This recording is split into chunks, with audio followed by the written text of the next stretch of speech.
Let's get started with today's story. I never saw it coming. Michelle and I had been married for 9 years. We had history, real history. We met in college, built a life together from nothing, worked through financial struggles, celebrated our little wins, and held each other up through our losses. I wasn't blind. I knew marriage wasn't all sunshine and laughter, but I thought we had something solid, something real. Then one evening she shattered that belief in a single sentence. We were sitting at the dinner table, the sound of silverware against plates filling the silence. I had made spaghetti, her favorite. She barely touched it. At first I thought she had a rough day at work. Maybe stress was weighing her down. She looked distant, lost in her own world, twisting her fork in slow, mindless circles. I set my glass down, watching her. "Michelle, you okay?" She let out a deep sigh. Then, without even looking at me, she dropped the bombshell. "Aaron, I need some space." The words felt foreign, like I had misheard her. I set my fork down, leaning forward slightly. "Space?" She nodded, but still didn't meet my eyes. "Yeah, I feel like I need some independence, to figure things out for myself." Silence. My mind raced, trying to make sense of it. Independence? From what? We weren't in some suffocating, controlling relationship. I wasn't the guy who monitored her every move. She had always done what she wanted, when she wanted. I wasn't the jealous type. I never checked her phone, never asked 100 questions when she went out with friends. I gave her trust freely, because that's what marriage is built on. And yet here she was, asking for something she already had. "Independence from what?" I asked, my voice steady but sharp. She shrugged, still avoiding my eyes. "I don't know. I just feel stuck." There was no anger in her tone, no sadness. Just a dull, empty voice, like she had rehearsed this moment in her head 100 times before finally saying it out loud. I let her words sink in. She felt stuck? That was new. We had talked about the future just a few weeks ago. She had smiled at the idea of getting a bigger house, maybe even starting a family someday. Now suddenly, she was stuck? I could have asked for an explanation, pushed for details, or even argued to fix something that didn't seem broken. But I didn't. Because deep down, something told me that this wasn't about independence. This wasn't about finding herself. This was about something else. And so, instead of fighting to hold on to her, I did the one thing she never expected. I let go. "All right," I said, leaning back in my chair. That made her pause. Her fingers tightened around her fork. "Wait. What? You want space? You got it." She blinked, clearly thrown off by how easily I accepted it. I could see it in her eyes. She had expected resistance, maybe even a fight. Maybe she wanted me to beg, to prove to her that she was still the center of my world. But I wasn't going to play that game. And in that moment, I saw it. Just a flicker of something in her expression. Doubt. Maybe she thought she could ask for space and still keep me holding on, waiting for her to come back when she was done figuring things out. But that wasn't going to happen. Because as of that moment, everything between us had changed.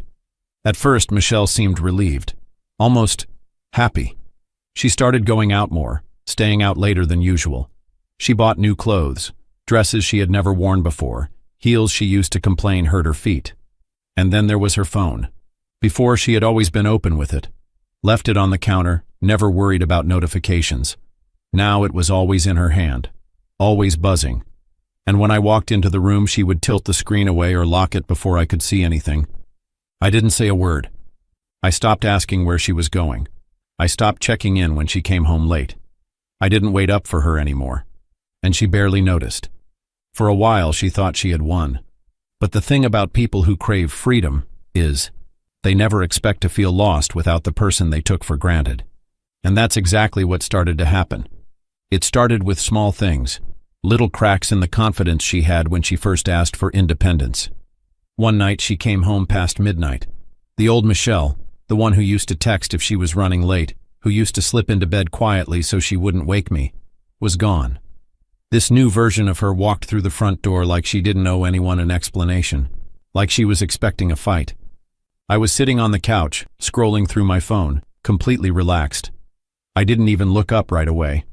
I could feel her standing there, watching me, waiting for some kind of reaction. Finally, she shifted her weight and crossed her arms. "You're not even going to ask where I was?" she said. I glanced at her, then back at my screen. Nope. That wasn't the response she was expecting. Her eyes narrowed slightly, like she was trying to figure out if I was messing with her. She stood there for a few more seconds, waiting, like she was daring me to call her out. When I didn't, she let out a small scoff, rolling her eyes as she turned and walked toward the bedroom. But before she disappeared down the hall, I saw it. That flicker of frustration. Like she wanted me to react. Like she needed me to care. But I didn't. And that was the first time she realized something was different. A week later, it got worse.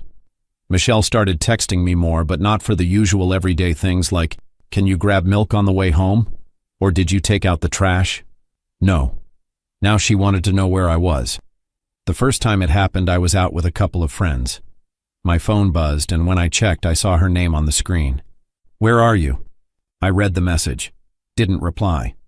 An hour later, another one came through. "Are you coming home soon?" I let that one sit too. For months she had acted like I wasn't even a factor in her life. Now suddenly she was checking in on me. It was almost funny. The next evening I was getting ready to go out again. I had just finished buttoning my shirt when Michelle walked into the bedroom. She leaned against the doorframe, arms crossed, watching me. "Where are you going?" she asked, her voice casual, but I could hear the edge underneath. "Out," I said simply, adjusting my watch. Her eyebrows pulled together slightly. "With who?" I smirked as I grabbed my keys. "Why do you care?" She blinked, caught off guard. I didn't think you'd pull away this much." There it was. The realization. The slow unraveling of everything she thought she had under control. She had spent weeks pretending like she didn't care if I was around or not. And now, for the first time, she was feeling what it was like to be on the other side. And she hated it. But here's the thing. I didn't. I was finally free from waiting, from wondering, from caring about someone who had already checked out. She wanted space. Now she had it. And she didn't like it. And then, it happened. Michelle had left her phone on the coffee table while she went to the kitchen. It wasn't locked, something that almost never happened anymore. I wasn't looking for anything. I wasn't trying to snoop. But the moment I glanced at the screen, a message popped up. "I miss you. When can I see you again?" The words sat there glowing on the screen, cutting through whatever false hope I might have still had left. My stomach clenched for a second, but my face remained neutral. No anger, no shock. Just the cold confirmation of something I had already suspected for weeks. She never needed space. She never needed time to figure things out. That was just a lie. One she had probably told herself just as much as she had told me. What she really wanted was the freedom to explore someone else without letting go of the security I provided. She wanted a backup plan, a safety net, a husband who would be there when she was done playing her little game. And now, she was realizing she had miscalculated. I stared at the screen for a few more seconds, but I didn't reach for the phone. I didn't scroll, didn't check for more messages, didn't try to piece together how long this had been going on. Because at that moment I realized something. I didn't care anymore. Whatever she had done, whoever she had been seeing, it didn't matter. I wasn't going to give her the satisfaction of a confrontation. I wasn't going to ask her who he was, how long it had been happening, or why she had done it. I already knew the answer. She thought she could have both, me waiting in the background while she tested the waters elsewhere. But she had already lost me. And now, for the first time, she was the one who had something to lose. The next morning I didn't waste time. I got dressed, grabbed my car keys, and drove straight to a lawyer's office. There was no hesitation, no second guessing. I had already made my decision the night before. This marriage was over. The lawyer was efficient, professional. I told him exactly what I wanted, a clean break. No drawn-out fights, no unnecessary drama. Just paperwork, signatures, and freedom. He nodded, asked a few questions, and started drafting the documents. By the time I walked out of that office, the process had begun. I drove home, knowing Michelle wasn't there. She had mentioned something about running errands the night before, and for once I was grateful for her absence. I didn't want to see her. When I stepped inside, I didn't hesitate. I grabbed a suitcase and started packing. I took only what I needed: clothes, essentials, a few personal items. As I moved through the house, I realized just how much of my life had been intertwined with hers. But I wasn't sentimental about it. Before I left, I walked into the kitchen, opened the drawer where we kept our important documents, and pulled out our marriage certificate. I stared at it for a moment, the weight of everything we had been through pressing down on me. Then, without another thought, I tore it in half and placed the two pieces right in the middle of the kitchen table. That was my goodbye. With my suitcase in hand, I walked out the door and didn't look back. I checked into a hotel later that evening. The silence of the room wasn't lonely. It was peaceful. For the first time in a long time, I felt like I was finally in control of my own life. A couple of hours after checking in, my phone started ringing. It was Michelle. I let it ring. Then it rang again, and again. She started texting. "Aaron, where are you? Why are your things gone? Please talk to me." I didn't reply. She would find out soon enough. A few days later, she got served with the divorce papers. It didn't take long before my phone started buzzing again. This time I picked up. The moment the call connected, her voice was frantic. "Aaron, what is this? What are you doing?" I leaned back in my chair at my new apartment, calm and steady. "Ending this." Her breath hitched. "You're serious?" "Completely." She paused, then her tone softened. "Aaron, please, can we just talk? Whatever is wrong, we can fix it." I let out a dry chuckle. "Wrong? You are what's wrong, Michelle. And I know." Silence. Then, barely above a whisper, she said, "Know what? I didn't play games. I didn't ease into it. I hit her with the truth like a hammer. I know you've been cheating." Her breath caught. "Aaron." I cut her off. "That's why you wanted space, right? That's why you needed independence. To figure things out? Turns out I needed the same thing. And I figured out that I don't need you." She started crying. The forced kind. The one she thought might change my mind. I made a mistake. I wasn't thinking clearly. I exhaled, already done with this conversation. "That's your problem now. Aaron, please don't do this." I didn't respond. Instead, I ended the call and blocked her number.